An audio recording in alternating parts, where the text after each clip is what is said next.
Hello student, today I will discuss on problem based on syntax directed translation scheme as well as exercise based on annotated parse tree. After that I will discuss dependency graph, how to draw dependency graph using syntax directed translation. So I am going to take an example. mm, there is a grammar e to e plus e, e to e into e to I to I digit, and I to digit, and digit is nothing but 0, 1, 2, 3 to 9. So this is the grammar for which I have to draw annotated parse tree. So as we know that for annotated parse tree, what we have to do, firstly the grammar is given, then we will create the semantic rule, apply the semantic rule, or we will apply the syntax directed definition, so that we can draw the, or we can find the syntax directed definition of that particular grammar. So the grammar will be e2, and I have told you that for semantic rule we have three things: value, true, inherit, and I have also told you there are two type of attributes: synthesized and inherited. So I will take one example of synthesized and inherited also. So how the synthesized and inherited attributes have syntax directed definition. So for this grammar, the synthesized the syntax directed definition will be e dot well to e dot well plus e dot well. Here student, note one thing, that here there are three e dot well. So the compiler must confuse that which e it wants. So we have to number by superscript. This is 1, this is 2, or this is 3, or simply you can write 1 and 2 here. So here this will be e dot well is equal to e dot well, e dot well is equal to I dot well, and I digit. Here I am going to tell you that what is the meaning of I digit.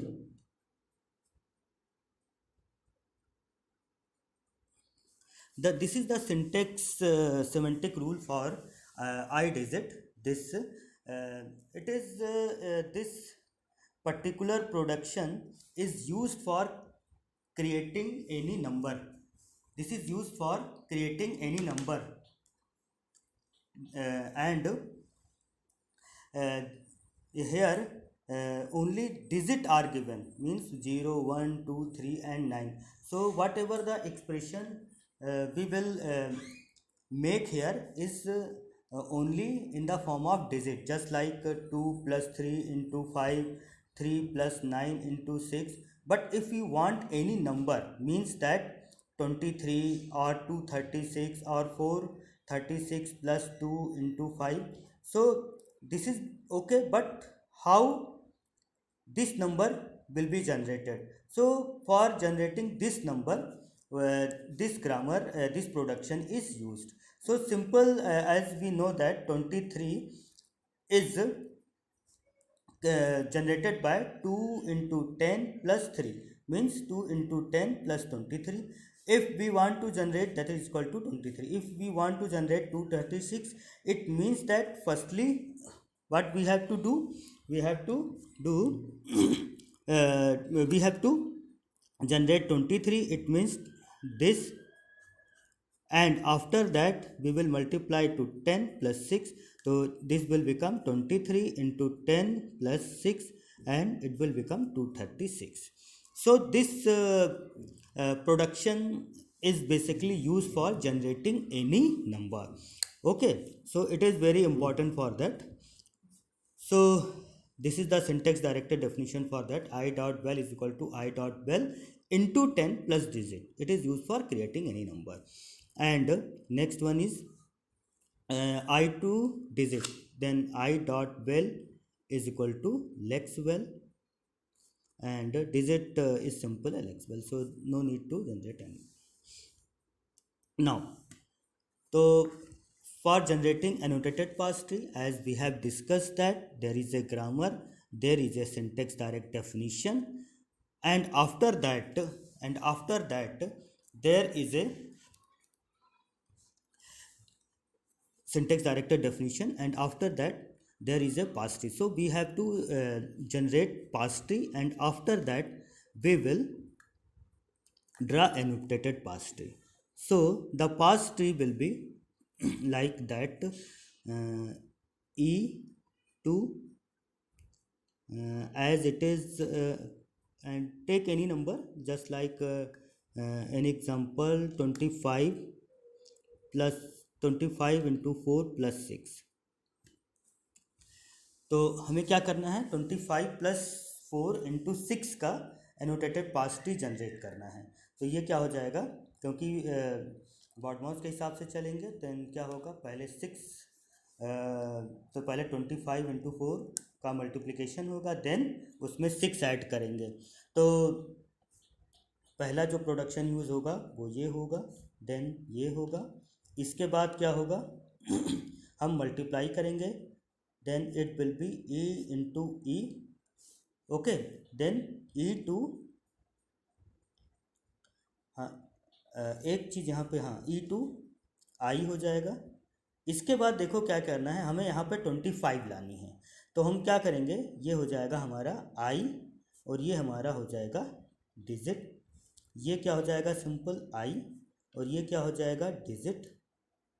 ये क्या हो जाएगा हमारा i और ये क्या हो जाएगा डिजिट. तो यहाँ पे क्या आ जाएगा और यहाँ पे फिर आ जाएगा डिजिट. तो this is our parse tree. So it is here digit is 2, here digit is 5, so it will make 25. Here digit is 4, so here 25 into 4 will be stored. Here the value of digit will be 4, and this here 6, as it is 6. तो यहाँ पे क्या हो जाएगा, 6 हो जाएगा. तो 25 यहाँ से आएगा, 4 यहाँ से आएगा, 25 इंटू 4 प्लस 6, तो इट इज़ ओके. सो ये हमारा क्या हो जाएगा, पार्स ट्री हो जाएगा. तो हमने आपको बताया था कि पार्स ट्री, देखो इसमें क्या होता है कि पहला step, we have to write the syntax direct definition, then we have to create parse tree, then we have to convert that particular parse tree to annotated parse tree using syntax directed definition. So what we have to do, we have to do nothing, we have to replace all non-terminal by its syntax directed definition. So this will be, as we are only taking the values, so it is replaced by dot val, and digit will be lex val. ये भी क्या हो जाएगा, lex val, ये भी हो जाएगा lex well, और ये भी क्या हो जाएगा, lex val. Now putting this value, it is 2, it is 5. So ये वाला क्या बन जाएगा, i into 10. It is hidden, it is no need to write here. It will be i into 10 plus 5. This production gives I into 10 plus 5 by this semantic rule. तो ये क्या हो जाएगा हमारा, 2 into 10 plus 5 that is 25. ये भी क्या हो जाएगा 25. ये क्या हो जाएगा, नहीं अभी आते हैं, ये क्या हो जाएगा हमारा 4, ये क्या हो जाएगा हमारा 4, ये क्या हो जाएगा हमारा 4, और ये क्या हो जाएगा 100. ये क्या हो जाएगा हमारा 6. आई वेल क्या हो जाएगा 6, ये भी क्या हो जाएगा 6, और ये 100 plus 6 is equal to 106. So this is the annotated parse tree for 25 into 4 plus 6. Sometimes in the examination it is asked that find the value of 25 into 4 plus 6 using syntax directed definition or using annotated parse tree, or it is asked generate annotated parse tree for the expression using this grammar. So I think it is clear now. I am taking a little bit tough example, or you can say that this is the example of inherited and synthesized. So you will clear that कि how annotated parse tree for inherited or synthesized attributes is created. So let's take an example. Let's take an example for which the grammar is given t2 ft dash t dash 2 asterisk ft t2 epsilon and f2 digit. So in the problem this grammar is given. So what will be the syntax directed definition for that? It because here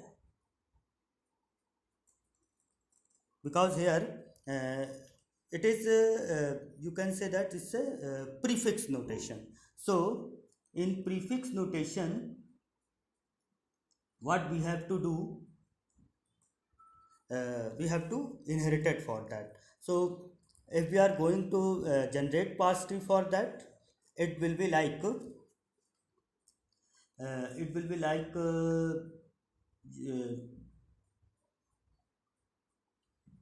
it is firstly we will create the syntax directed definition, or we will apply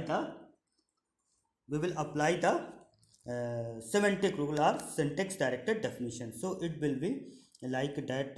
It's a t, here it is t. So as here t2 t dot well is equal to f dot well and t dot well.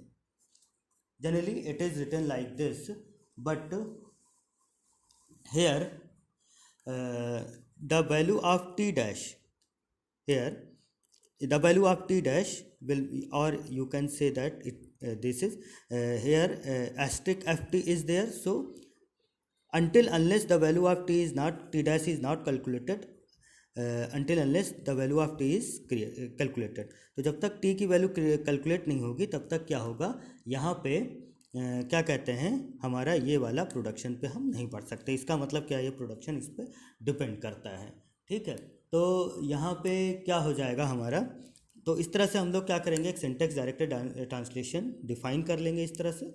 अब देखो इसका पास tree कैसे बनेगा. अब कोई एक example लेते हैं. Let we have to generate the parse tree for 3 multiplied by 5. तो इसका क्या बनेगा, अब देखो कैसे बनेगा. हम टी से स्टार्ट करेंगे एंड टी का जो प्रोडक्शन है that is F T dash, ये एफ टी डैश हो जाएगा. ठीक, अब यहाँ पे T to F T dash है. अब f हमारा क्या है, f हमारा क्या है, डिजिट है, तो यहाँ पे डिजिट आ जाएगा. t डैश क्या है हमारा, asterisk f and t. Okay, तो अब देखो यहाँ पे क्या हो जाएगा, ये डिजिट हो जाएगा और ये क्या हो जाएगा, एप्सिलॉन हो जाएगा. This is the parse tree for 3 asterisk 5. तो यहाँ पे क्या हो जाएगा 3, यहाँ पे क्या हो जाएगा 5. अब देखो यहाँ पे क्या है कि the value of this digit pass through the f. Now here f is 5, so the value of t dash will depend upon the value of f. तो here it is inherited attributes. ठीक है, तो इसका अगर हम लोग क्या बनाएं, इसका अगर हम लोग क्या कहते हैं, पास ट्री बनाएं. ठीक है, एनोटेटेड पास ट्री बनाएं तो किस तरह से बनेगा ये देख लेना. यहाँ पे क्या आ जाएगा टी डॉट वेल, क्योंकि हमें वैल्यू कैलकुलेट करनी, थोड़ा समझ लेना इसको. ये क्या हो जाएगा, यहाँ पे हम लोग डायरेक्ट वैल्यू कैलकुलेट कर रहे हैं, एफ डॉट वेल हो जाएगा. यहाँ पे क्या हो जाएगा, डिजिट और लेक्स वेल हो जाएगा, और ये इज इक्वल टू क्या हो जाएगा 3 हो जाएगा. ये क्या हो जाएगा, एफ है, ये एस्ट्रिक है और ये टी है। ठीक है, तो यहाँ पे एफ क्या हो जाएगा, डिजिट और लेक्सवेल दैट इज इक्वल टू हमारा क्या हो जाएगा 5, ये टी क्या हो जाएगा यहाँ पे एप्सिलॉन हो जाएगा। ठीक, क्लियर है। तो अब यहाँ पे देखो क्या होगा, यहाँ पे हमारा क्या है टी डैश। ठीक, तो इसको यहाँ पे जगह नहीं बच रही, इसको हम यहाँ पे फिर से क्रिएट कर दे रहे हैं क्योंकि थोड़ा सा इसमें समझने वाला है। हम यहाँ पे बना देते हैं, यहाँ पे टी डॉट वेल हो जाएगा। ओके, और उसके बाद क्या हो जाएगा, यहाँ पे ये हो जाएगा एफ डॉट वेल। यहाँ से देखें, यहाँ से क्या है टी डैश। ठीक है, और यहाँ पे क्या आ जाएगा digit dot lexval is equal to 3 and t dash is nothing but asterisk f and t। अब देखो यहाँ पे थोड़ा सा हमें ध्यान देना होगा क्योंकि क्या है क्या कि डायरेक्टली वैल्यू कैलकुलेट करनी है हमें। ठीक है, तो अब देखो 3 इंटू 5 मतलब क्या है कि यहाँ पे हमारा ऑपरेटर है। ठीक, remember the operator is here and the value is in the left side. So क्या करना होगा, हमें इस 3 को यहाँ पे लाना होगा। इसका मतलब क्या होगा कि जो यहाँ पे हमें इनहेरिट करना पड़ेगा, तो यहाँ पे इसकी 2 वैल्यू हो जाएगी, एक टी डैश इनहेरिटेड और टी डॉट सिंथेसाइज। ठीक है, और यहाँ पे क्या हो जाएगा एफ डॉट वेल और यहाँ पे क्या हो जाएगा डिजिट लेक्सवेल इज इक्वल टू 5। अब यहाँ पे देखो टी है। ठीक, टी को यहाँ पे हमें एप्सिलॉन देना है। ठीक, लेकिन अगर हम यहाँ पे एम्प्टी दे देंगे तो यहाँ पे रिफ्लेक्ट करेगा। ठीक है, तो इसका मतलब क्या होगा, यहाँ पे भी 2 चीज़ें हो जाएंगी। ठीक, टी डॉट इनहेरिटेड और टी डॉट सिंथेसाइज। ठीक, हमें एम्प्टी के केस में इस तरह से रिप्रेजेंट करना होगा। ठीक, तो अब देखो यहाँ पे क्या है ये हमारा क्या हो जाएगा 5, तो हमारा जो इनहेरिटेड होकर के आया वो क्या हो जाएगा 3। ध्यान देना, इनहेरिट होकर के आया क्या 3 टी डैश में, और यहाँ से क्या होगा कैलकुलेट होगा 3 इंटू 5, तो ये क्या हो जाएगा हमारा 15। तो सिंथेसाइज मतलब डायरेक्ट जो वैल्यू आती, इनहेरिट मतलब जो वैल्यू हमारी इनहेरिट होकर आ रही, तो ये 3 इनहेरिट होकर यहाँ पे आएगा और ये वैल्यू कैलकुलेट होकर यहाँ पे आएगी, और यहाँ पे इनहेरिट होकर के भी और सिंथेसाइज दोनों क्या हो जाएगा 15, और यहाँ पे क्या हो जाएगा हमारा। ठीक है, तो कुछ इस तरह से हमारा क्या हो जाएगा क्या कहते हैं, अगर हमारा ग्रामर इस तरह का गिवन है। ठीक है, जिसमें क्या है कि प्रीफिक्स है। ठीक, अगर कोई ग्रामर होता तो उसके लिए ठीक था, कोई दिक्कत नहीं थी। ठीक है, लेकिन यहाँ पे क्या है कि हमें एस्ट्रिक है एफ। ठीक है, तो हमें क्या करना होगा, ये वैल्यू को इनहेरिट करानी पड़ेगी यहाँ पे, तो यहाँ पे टी के 2 वैल्यू आ जाएंगे, एक इनहेरिटेड और सिंथेसाइज। ठीक है, तो सिंथेसाइज उस डायरेक्ट वैल्यू आएगी, मल्टीप्लाई होकर के इनहेरिट होकर के ये 3 आया यहाँ पे और इस तरह से बन जाएगा। ठीक है, तो हमें लगता है कि ये क्लियर हो गया होगा। अब आते हैं डिपेंडेंसी ग्राफ पे। डिपेंडेंसी ग्राफ में क्या होता है कि हमें ये बताना होता है कि जो वैल्यू कैलकुलेट हो रही है हमारी वो किस तरह से कैलकुलेट हो रही है। ठीक है, तो हमें कुछ नहीं करना, जैसे हमारे पास क्या है डिपेंडेंसी ग्राफ भी क्या होगा, it is drawn just like the annotated पास्ट ट्री। तो firstly there is a grammar given and what we have to do for that particular grammar, we have to find out the syntax directed definition और we have to apply the semantic rule। और हम क्या करेंगे, इस तरह से एक syntax directed definition बनाएंगे। उसके बाद क्या करेंगे, पास ट्री बनाएंगे, फिर पास ट्री को कन्वर्ट कर देंगे annotated parse tree by applying the syntax directed definition. तो ये चीज़ करेंगे। इसके बाद हमें क्या करना है कि डिपेंडेंसी ग्राफ में हमें बताना होगा कि कौन सी वैल्यू किस पे डिपेंड कर रही है। ठीक, तो जैसे देखो क्या है, हम एक ले लेते हैं example e to e plus E और e to e asterisk E, और ये हम मान लेते हैं डिजिट है, ये भी डिजिट है, ये भी डिजिट है, इसकी वैल्यू 2 है, इसकी वैल्यू 3 है, इसकी वैल्यू 4। तो यहाँ पे क्या हो जाएगा एंड ई डॉट वेल, तो यहाँ पे वैल्यू आएगी 2, यहाँ पे वैल्यू आएगी 4 ठीक है, यहाँ पे वैल्यू क्या आएगी, यहाँ पे वैल्यू आ गई 4 और यहाँ पे क्या आ गई 3 इंटू 4 यानी कि 12, 12 + 2 = 14। तो एक हमने एनोटेटेड पास ट्री इस तरह से बना लिया। अब देखो हमें क्या करना है, सिंपल एनोटेटेड पास ट्री बना लिया। अब हमें डिपेंडेंसी दिखानी, इसका मतलब क्या है कि E dot well is depend upon this value, तो इसका डायरेक्शन ये हो जाएगा। ठीक, इसके बाद देखो क्या है, 3 will be pass to this val, ठीक है, तो यहाँ पे आ जाएगा, ये यहाँ पे आ जाएगा। यहाँ पे ई डॉट वेल की वैल्यू कितनी है 3, यहाँ पे क्या है 4 है। ठीक, तो ये जो 3 की वैल्यू कहाँ पे जाएगी, इस वाले पे जाएगी, ये 4 की वैल्यू इस पे जाएगी। ठीक, अब क्या होगा, इसकी वैल्यू और इसकी वैल्यू क्या हो जाएगी, इस वाले पे जाएगी और फाइनली हमें 14 मिल जाएगा। तो बस कुछ नहीं करना है। अब जैसे यहाँ पे देख लो, इस वाले में अगर डिपेंडेंसी ग्राफ बनाना है तो सिंपल हमें क्या करेंगे, एक एरो यानी कि ये वैल्यू यहाँ पे आई, ये वैल्यू यहाँ पे आई, ठीक, ये वैल्यू यहाँ पे आई, ये वैल्यू यहाँ पे आई, ये वैल्यू यहाँ पे आई, ये हमारा यहाँ पे आया, ठीक, ये हमारा यहाँ पे आया, ये हमारा यहाँ पे आया, ठीक, ये इस तरह से, ये इस तरह से और ये इस तरह से हमारा क्या हो गया, इस तरह से एक डिपेंडेंसी ग्राफ बन गया। तो dependency graph is nothing but इससे directed acyclic graph in a annotated parse tree which shows the dependency of the value. अब देखो क्या है कि अब हमें डिपेंडेंसी ग्राफ इसमें चेक करना है, ठीक है। तो अब देखो इसमें कैसे होगा इसमें हमारा क्या है, ये वैल्यू यहाँ पे आई, इसके बाद ये वैल्यू क्या हो जाएगी, ध्यान देना, ये value the value of digit lexval will be pass through this. अब इट इज़ इनहेरिटेड, तो ये क्या हो जाएगा, यहाँ पे जाएगा, ठीक, ये वैल्यू यहाँ पे आएगी, ये वैल्यू यहाँ पे आएगी, इसके बाद ये, तो ये यहाँ पे जाएगा, ठीक। अब इसका नंबरिंग अगर हम कर दें तो ये सबसे पहले कैलकुलेट होगा, ठीक, इसके बाद क्या होगा, ये दूसरे नंबर पे कैलकुलेट होगा, ठीक, इसके बाद ये वैल्यू पास होगी 3 यहाँ पे आएगा, ठीक है, इसके बाद क्या होगा, यहाँ पे चौथे नंबर पे ये वैल्यू पास होगी, इसके बाद क्या होगा, टी इनहेरिटेड 5वें नंबर पे टी में यहाँ पे आएगा, ठीक, फिर हमारा क्या आएगा, कैलकुलेट होगा हमारा क्या कहते हैं, ये मल्टीप्लिकेशन होगा, ठीक, ये 6 नंबर पे आएगा, ठीक, क्लियर है, ये 6 नंबर पे आएगा, इसके बाद ये 7 नंबर पे आएगा, उसके बाद ये 8 नंबर पे आएगा, T dot syn equal to, और ये हमारा 9 नंबर।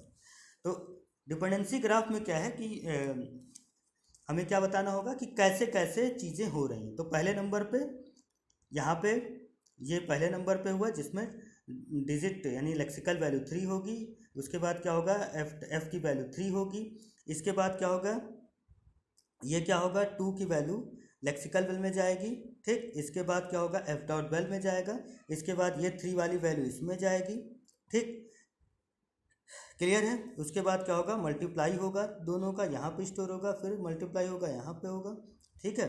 तो कुछ समथिंग इस तरह से हमारा क्या होगा, बनेगा, ठीक। तो ये हमारा डिपेंडेंसी ग्राफ इसका हो जाएगा।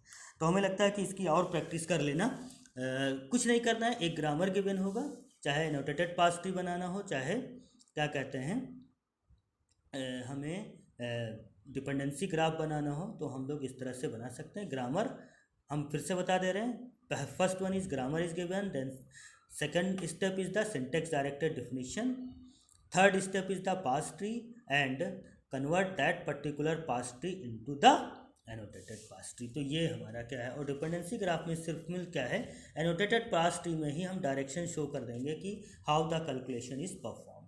तो हमें लगता है कि इसमें कोई प्रॉब्लम नहीं होगी, हमने बता दिया आपको। अब एक दो छोटी छोटी चीज़ें जैसे पूछी जाती हैं कि what is the difference between syntax tree, parse tree and dependency graph. तो सिंपल हमने आपको बता रखा है कि पास ट्री में क्या होगा, सिंटेक्स ट्री में क्या होगा, जैसे क्या है 2 + 3 × 5 है, तो ये क्या हो जाएगा, ये 5 हो गया, ये प्लस, ये 2, ये 3।